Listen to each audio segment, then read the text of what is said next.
Mano a Mano. El nuevo ministro de Energía, Juan Carlos Llobet, anticipó nuevas alzas en las cuentas de la luz para hablar de este tema, además del cambio de medidores, el plan de descarbonización. Nos acompaña justamente el ministro Llobet aquí en Mano a Mano en Canal 24 Horas. Ministro, muy buenas tardes. Hola, ¿cómo están? Buenas tardes. ¿Qué tal? A ver, este tema de las alzas ha hecho harto ruido. Es un tema que no es nuevo, es un tema que viene comentándose hace rato, que van a haber nuevas alzas, pero esto también, a ver, no hay que quedarse con la fotografía un poco. Esto es una película que es más larga, que va a tener, quizás tiene un principio no muy bueno, pero el final puede ser mejor. Así es. Bueno, lo primero que hay que decir es que este es un proceso muy técnico que hace la Comisión Nacional de Energía a partir de una serie de contratos que tienen las empresas generadoras con las distribuidoras. Pero la verdad que las posibles alzas que vendrían en la cuenta de la luz probablemente en el mes de septiembre, esta es una pregunta que debiera responder el exministro Máximo Pacheco. ¿Por qué? Porque durante su administración se transmitió con mucho énfasis que las cuentas de la luz iban a bajar.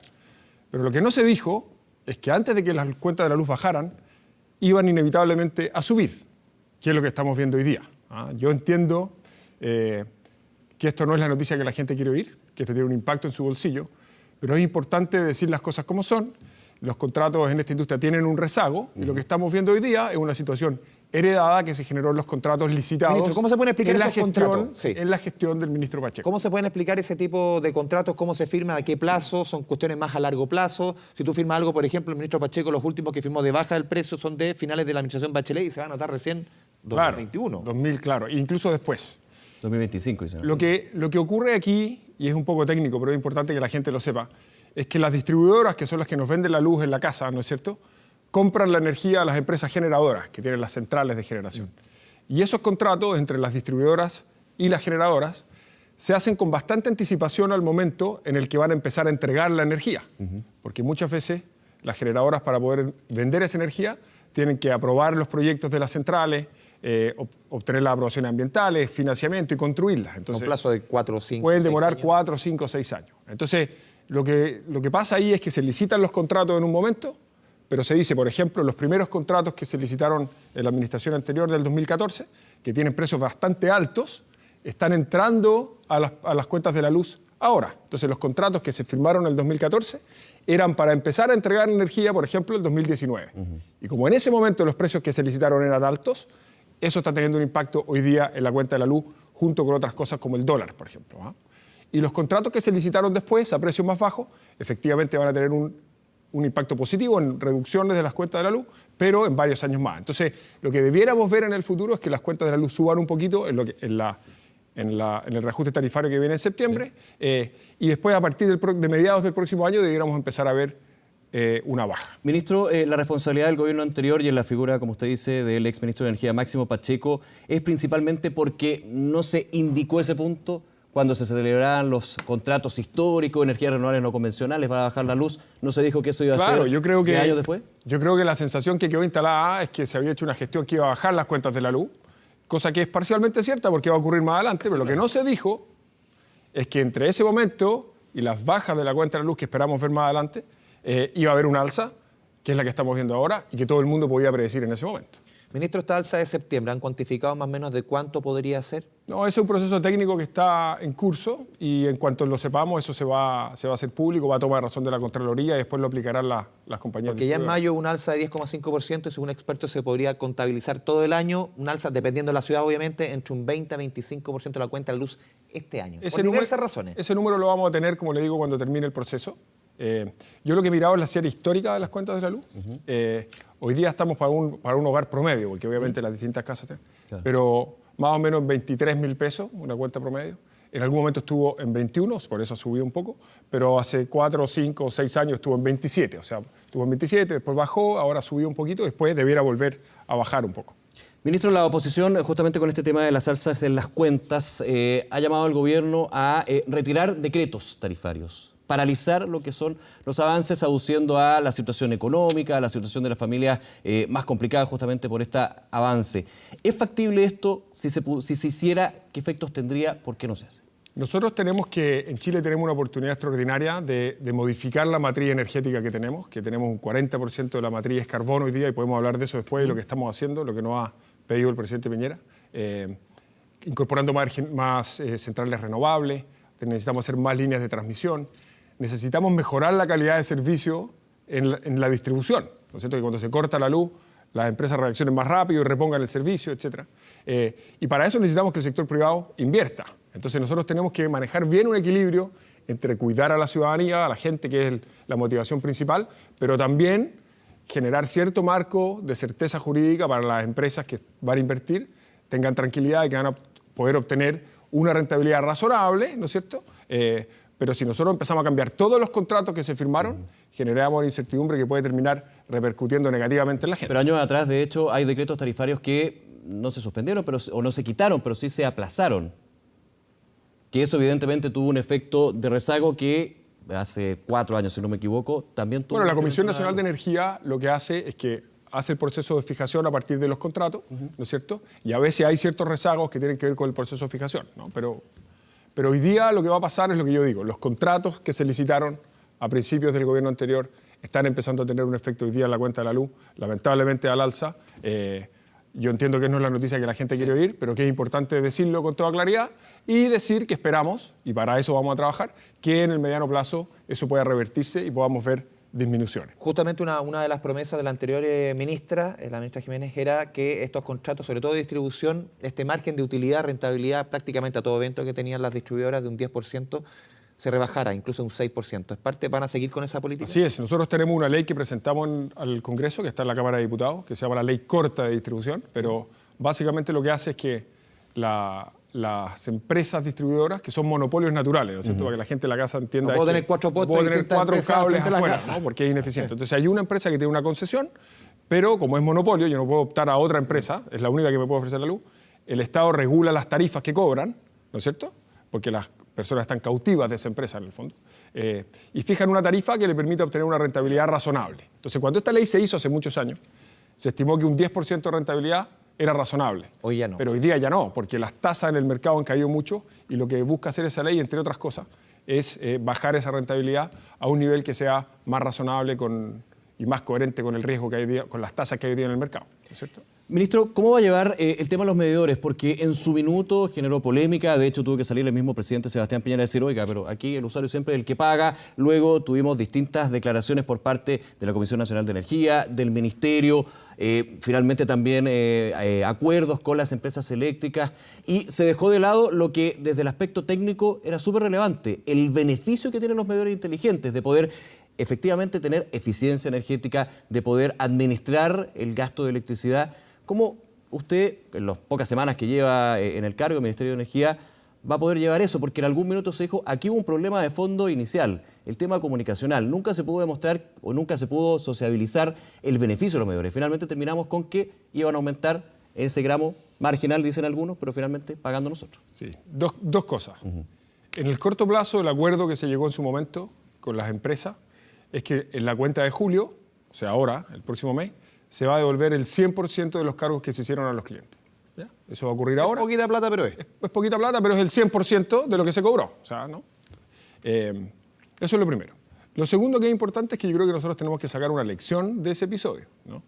Y yo creo que la lección principal es que cuando uno implementa una política pública, tiene que hacer todos los esfuerzos que uno pueda por comunicar muy bien cómo funciona y por comunicar muy bien los beneficios que tiene, sobre todo si tienen un costo asociado que afecta el bolsillo de las personas. Y con total transparencia, porque aquí se comunicó bien los beneficios, pero no que iba a haber un costo. Yo creo que más que falta de transparencia fue, como es un tema técnicamente complejo, no se entendió bien. ¿Ya? Pero yo creo que lo importante es que nosotros... ¿O no se explicó bien? Sí, por eso, a lo mejor no se explicó bien. Sí. No, es que no se entendió. Bueno, la sí, gente no entendió. Yo creo que no se explicó bien de parte del gobierno y de parte de las empresas. Eso es lo que quiero decir. Sí. No se explicó suficientemente bien, por eso no se entendió bien, ¿no? No es culpa de la gente, es culpa de los que lo explicaron. Pero lo que quiero transmitir, que yo creo que es lo más importante, es que nosotros en el sector de distribución de electricidad vamos a tener una transformación en los años que vienen, ¿no? Entonces, ¿qué cosas van a empezar a pasar? En simple. Nosotros vamos a empezar a tener la posibilidad de tener, por ejemplo, paneles solares en los techos de las casas, que ya algunos los tienen, ¿no? Pero nosotros vamos a generar electricidad con los paneles solares, vamos a consumir esa electricidad en la casa, pero hay horas del día en que nosotros a lo mejor estamos en la oficina o los niños están en el colegio, los paneles van a seguir generando electricidad, entonces esa electricidad que no la consumimos en la casa la podemos reinyectar al sistema. Eso es una cosa que puede pasar. Otra cosa que va a pasar es que debieran las compañías de distribución decirnos cuál es el precio que tiene la electricidad a distintas horas del día.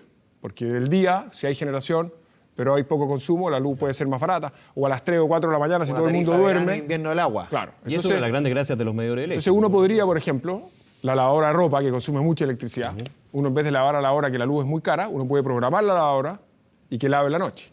A las 4 de la mañana. Claro, No digo. ¿cierto? A cualquier hora, ¿no? O, por ejemplo, cada día vamos a tener más autos eléctricos. Y eso es una cosa que en términos de contaminación y tiene una serie de beneficios. Entonces, si mucha gente tiene auto eléctrico, pero llegan todos a la casa después del trabajo a enchufar los autos eléctricos a cargarse, vamos a recargar el sistema a una hora que hay mucho consumo. Entonces, de nuevo podríamos programar los autos para que se cargaran en la noche. Entonces, todas esas cosas hay que ir explicándolas, que la gente vea los beneficios que tiene, y para poder hacer esas cosas necesitamos más tecnología, mejor información, y ahí tenemos que tener la discusión de cuáles son los instrumentos. ¿Pero cómo lo van a hacer, ministro? Porque se lo pregunto porque si hoy día usted hace una encuesta, y han aparecido encuestas, el 90% prácticamente de los chilenos no quiere el medidor, no quiere ni saber de los medidores. Por eso dicen que los medidores solamente benefician a las empresas. O sea, no quiere saber de esos aparatos. Quiere mantenerse con el vetusto antiguo. Está muy bien. Y quedó manchado, digamos. ¿Cómo lo va a hacer el gobierno justamente para convencer? Porque en el fondo va a partir con una mochila bastante pesada. ¿Cómo van a cambiarla? Derechamente, ¿qué va a hacer que no se hizo antes? O sea, que se hizo antes, ¿qué no va a hacer? Es que nosotros no vamos a tratar de convencer a nadie de los medidores. Lo que se acordó es que va a ser voluntario, ¿no es cierto? Y lo que nosotros tenemos que hacer es explicar y tratar de facilitar el proceso de que se adopten todos estos cambios que yo estoy diciendo, que son beneficiosos para la gente. Se van a demorar. Y en ese momento, cuando tengamos esa discusión, con calma, la gente voluntariamente, los que quieran, si ven los beneficios, y puede ser que en algunas casas convengan, otros no, van a libremente a tomar la decisión. Hay un cambio también que se está estableciendo en términos de la materia energética con respecto a la descarbonización. Un cierre ya de 3 centrales termoeléctricas de aquí al 2040, eliminar lo que son las termoeléctricas en base a carbón, que es una muy buena noticia en términos del medio ambiente, en actualizarse, en pensar lo que es la electromovilidad y en finalmente ser más verdes, que eso obviamente ya creo que nadie lo discute. Pero la duda, y ahí se la pregunto, es qué pasa cuando yo voy eliminando centrales termoeléctricas y veo que hay proyectos de inversión que o están parados o no hay nuevos proyectos de inversión. Porque finalmente puedo sacar, no sé, estoy tirando un número, 20 centrales termoeléctricas, pero me ingresan proyectos por 5 centrales de energías renovables no convencionales. Claramente no me daría para una demanda de energía que cada año es más alta. Claro, es una buena pregunta porque hay gente que tiene esa preocupación y hay gente que tiene la preocupación opuesta, que dice, no están retirando las centrales a carbón suficientemente rápido. Entonces aquí hay que encontrar el equilibrio en esto. Pero para que la gente sepa, nosotros del 100% de la electricidad que consumimos en Chile, como un 40% lo generamos con centrales de generación a carbón. Un 40%. Que es más o menos lo mismo que tiene un país como Alemania. ¿Okay? Y nosotros nos hemos propuesto que vamos a cerrar todas esas centrales a carbón al año 2040. ¿No es cierto? Lo han criticado que es un proceso lento. Claro, pero está la preocupación de cómo lo reemplazamos. ¿No es cierto? Entonces lo que hemos dicho es que las primeras 8 las vamos a cerrar con un cronograma específico, con mes, con nombre de cada una de las centrales, de aquí al 2024. Pero muchas salían de funcionamiento también. No, cuando uno empieza a retirar, cuando uno empieza a pagar las centrales, obviamente empieza a pagar primero las más antiguas, porque son las menos eficientes. Sí, lo que pregunta es que salían igual pese a lo que... No todas necesariamente. Hay acuerdos con las empresas aquí en que se definieron estos cronogramas. Entonces, lo que nosotros tenemos que hacer en paralelo con ir cerrando las centrales a carbón es ir inyectando o construyendo en el sistema centrales renovables. Porque si nosotros reemplazamos las centrales de carbón por centrales a diésel, por ejemplo, petróleo, son más caras, a veces son más contaminantes. Entonces, por eso que tiene que ser de manera gradual. Y para hacer centrales renovables, no solamente hay que ayudarles a centrales que obtengan los permisos, las ubicaciones correctas, sino que es muy importante la transmisión. Y esto la gente no necesariamente lo tiene que saber, pero si yo hago una central a carbón, en teoría, si consigo un permiso, la puedo hacer en cualquier lado, cosa que lleve el carbón a la central. Pero cuando yo hago una central eólica, o sea, de viento, o una central solar, el sol está donde está y el viento está donde está. No lo puedo mover. Entonces yo tengo que ir a hacer la central donde está el recurso. Y como esos recursos muchas veces están lejos de los centros de consumo de energía, nosotros vamos a tener que hacer líneas de transmisión para ir a buscar esa energía y traerla a los centros de consumo. Pensando, por ejemplo, en energía solar. Por ejemplo, la energía solar está muy cargada en el norte, también en el centro, a centro-norte, y el consumo está más en el centro, a pesar de que están las mineras en el norte también, ¿no? Pero digo esto porque hay gente que se opone a las centrales a carbón, pero también se opone a las centrales a diésel, y también se opone a la línea de transmisión. Entonces, nosotros tenemos que ir explicando que para poder cerrar las centrales a carbón necesitamos centrales renovables, pero tenemos que hacer las líneas de transmisión para ir a buscar esa energía. Entonces, es un equilibrio que es lo que está detrás de esa gradualidad. ¿Cómo se le explica a la gente, ministro, que estas centrales a carbón que se van sacando, igual el Estado va a tener que pagar en torno a 1.300 millones de pesos al año para que siga como respaldo? Sí, el Estado no va a tener que pagar ni un peso. ¿No es el Estado? No es el Estado. No. Y esto no tiene ningún costo adicional. No tiene ningún costo adicional. Lo que va a pasar es que en la medida que retiremos las centrales, tal como decía Nicolás, tenemos que tener la seguridad de que si es que hay algún problema, algunas otras centrales no generan.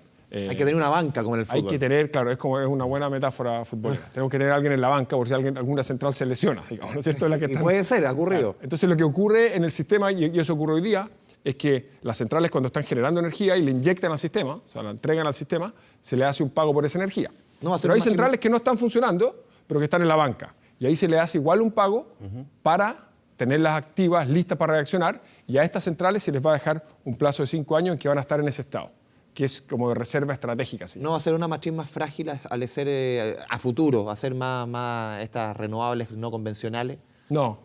Ese es el equilibrio que tenemos que... Por eso lo estamos haciendo de manera gradual, para poder ir reemplazando las centrales a carbón por centrales más limpias, sin poner en riesgo el suministro. Ese es el equilibrio que tenemos que encontrar. Vuelvo al punto que usted decía, ministro Llobet, de la línea de transmisión, y yo recuerdo que la gran discusión y polémica que termina con la caída de Hidroaicén, hace un par de añitos nomás, pero que duró bastante tiempo.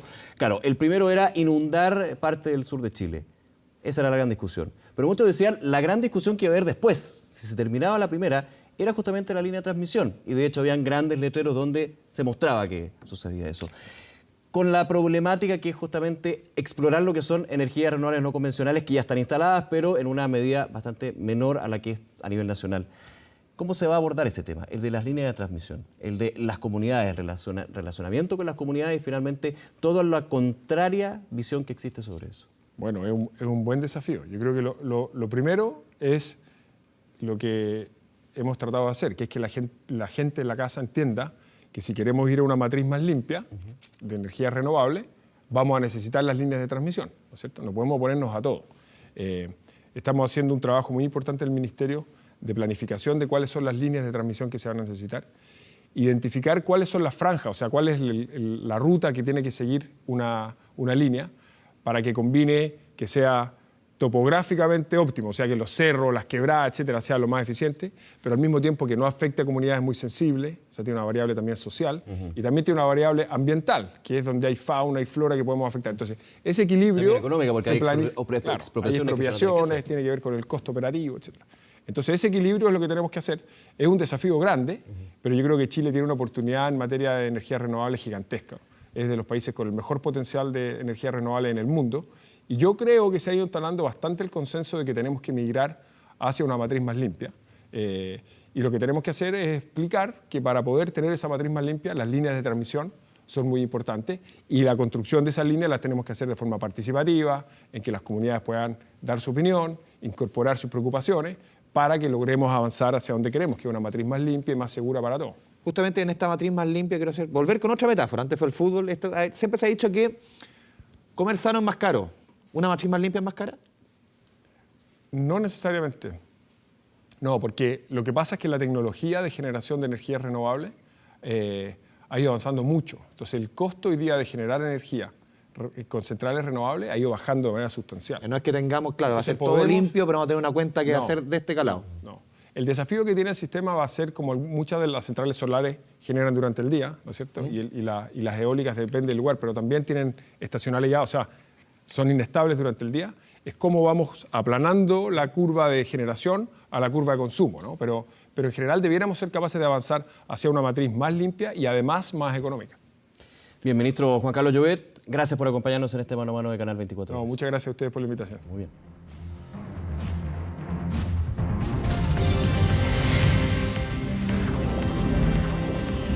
Mano a Mano.